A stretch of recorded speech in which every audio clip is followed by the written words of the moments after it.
আজ পহেলা বৈশাখ, উৎসবের রঙে রঙিন বাংলা। আপনারা দেখছেন নিজস্ব প্রতিনিধির পাঠানো ভিডিওচিত্রে বিস্তারিত। মুছে যাক গ্লানি, ঘুচে যাক জরা, অগ্নি স্নানে সূচি হোক ধরা। নতুন সূর্যের উদয়ের সঙ্গে সঙ্গে আজ সূচনা হল নতুন বঙ্গাব্দ ১৪৩৩।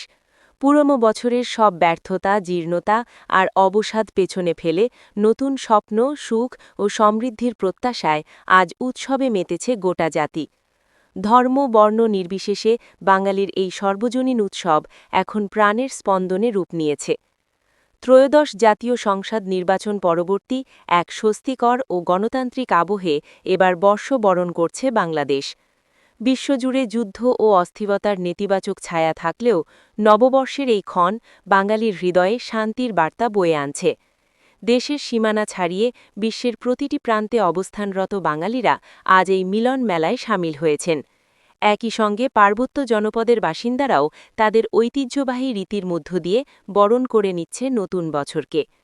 পহেলা বৈশাখ উপলক্ষে দেশবাসীকে উষ্ণ শুভেচ্ছা জানিয়েছেন রাষ্ট্রপতি মোহাম্মদ শাহাবুদ্দিন ও প্রধানমন্ত্রী তারেক রহমান। পৃথক বাণীতে তারা উন্নত, সমৃদ্ধ ও বৈষম্যহীন এক নতুন বাংলাদেশ গড়ার প্রত্যয় ব্যক্ত করেন।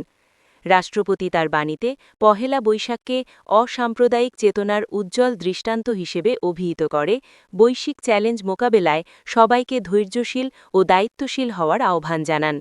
অন্যদিকে প্রধানমন্ত্রী তারেক রহমান নববর্ষকে জাতিসত্তার পরিচয় ও গণতন্ত্রের শক্তি হিসেবে বর্ণনা করে সংকীর্ণতা ও স্বার্থপরতার ঊর্ধ্বে উঠে মানব কল্যাণে আত্মনিয়োগের শপথ নেওয়ার আহ্বান জানান।